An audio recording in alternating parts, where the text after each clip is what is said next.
आज बुधवार होता आणि बुधवारी मार्केटमध्ये गेले. मार्केटमध्ये सकाळी काहीच मिळालं नाही. म्हटलं संध्याकाळी काहीतरी बघू. संध्याकाळीसुद्धा मार्केटमध्ये मला हवी तशी मच्छी मिळाली नाही. मग मी घरी आले. घरी येऊन म्हटलं काय करूया, अंडा करी करूया का? तर म्हटलं नको, नेहमीच अंडा करी खाऊन मुलांना पण कंटाळा येतो. आज काहीतरी वेगळं करूया. तर आज मी अंडा कोरमाची रेसिपी तुमच्यासोबत शेअर करते. सोबतच मी ज्वारीची भाकरी केलेली आहे. तर इथे सर्वप्रथम अंडा उकडायला ठेवणार आहोत. त्याआधी मसाल्याच्या भांड्यामध्ये माझं जे धणे पावडर आहे ना, ती संपली होती, तर ती करून घेतली आणि नंतर त्याच भांड्यामध्ये मी वाटण तयार करून घेणार आहे. इथे पाणी गरम करत ठेवलेलं आहे. पाणी उकळल्यानंतरच त्याच्यामध्ये अंडं सोडायचं, म्हणजे अंडे लवकर म्हणजे उकडले जातात, व्यवस्थित उकडले जातात, जास्त तडा जात नाही अंड्यांना. त्यानंतर इथे बघा, एका मिक्सरच्या भांड्यामध्ये मी कोथिंबीर घेतलेली आहे, टोमॅटो घेणार आहे आणि एक हिरवी मिरची घालून वाटण तयार करून घेणार. त्यानंतर इथे कांदा कट करून घेते आणि कोथिंबीर देखील कट करते, म्हणजे वरनं थोडंसं असं डेकोरेशनसाठी. तर इथे बघा, पाणी बॉईल झालेलं आहे आणि मी 6 अंडी उकडून घेतलेली आहेत. त्यानंतर पॅनमध्ये तेल गरम करून घ्यायचं. तेल गरम झालं की यामध्ये जिरं, एक तुकडा दालचिनीचा आणि 2 हिरवी वेलची घालायची. त्यानंतर एक मोठ्या आकाराचा कांदा जो आपण कट करून घेतला होता तो घालायचा. कांदा मस्त गोल्डन ब्राऊन होत आला की यामध्ये आपण आलं लसूण पेस्ट घालणार आहोत. त्याआधी कांदा व्यवस्थित परतून घ्यायचा. कांदा व्यवस्थित परतला ना तर त्याची चव आपल्या कोरमाला मस्त येणार आहे. ते इथे बघा, 1 चमचाभर अशी आलं लसूण पेस्ट घातलेली आहे. व्यवस्थित परतून घ्यायचं आणि त्यानंतर आपण जे हिरवं वाटण केलं होतं ते घालायचं. आता हिरवं वाटण ना व्यवस्थित तेल सुटेपर्यंत परतून घ्यायचं आहे. तर इथे व्यवस्थित मसाला तयार होतो आहे, तोवर तिथे आपले अंडी देखील फ्राय होत आहेत.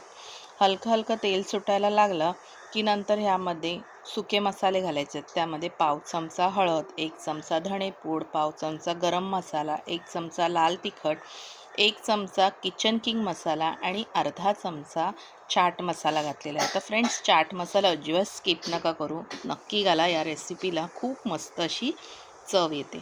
त्यानंतर आपले मसाले परतून झालेले आहेत. तर इथे मी 3 चमचे दही घेतलेलं आहे आणि दही घालून पुन्हा एकदा व्यवस्थित मिक्स करून तेल सुटेपर्यंत आपल्याला हा मसाला परतून घ्यायचा आहे. तर इथे बघा, मस्त तेल सुटायला लागलेलं आहे. आता यामध्ये मीठ घालून घेणार आहोत.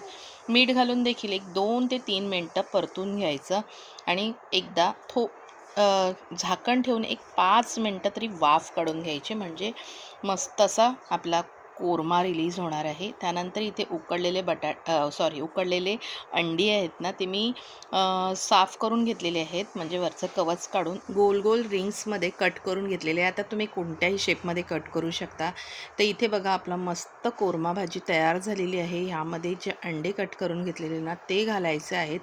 व्यवस्थित मिक्स करून थोडंसं पाणी घालायचं, म्हणजे आपल्या अंड्यांनाही सर्व ग्रेव्ही लागणार आहे. तसं आपण हे रस्सावाली भाजी करत नाही आहोत, आपण थोडंसं भाकरीसोबत खाता येईल अशी भाजी करतो आहे. त्यामुळे ते बघू शकता, अगदी थोडंसं पाणी घातलेलं आहे.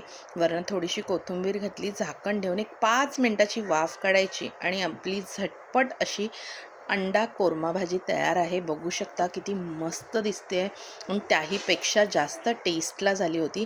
त्यानंतर इथे ज्वारीचं पीठ घेतलेलं आहे आणि हे व्यवस्थित थंड पाण्यामध्ये मी मळून घेतलेलं आहे आणि आता ह्याच्या भाकऱ्या थापून घेणार आहोत. तर मी सुक्या पिठामध्येच करणार आहे. इथे बघू शकता, पटकन होतात आणि खाण्यासाठी देखील टेस्टी लागतात. तर इथे बघा, हाताच्याच साहाय्याने, म्हणजे बोटाच्या साहाय्याने व्यवस्थित भाकरी थापून घेणार आहे आणि तव्यावर घालून दोन्ही बाजूंनी खरपूस होईपर्यंत ही भाकरी थापून घ्यायची आणि गरमागरम कोरम्यासोबत सर्व करायची.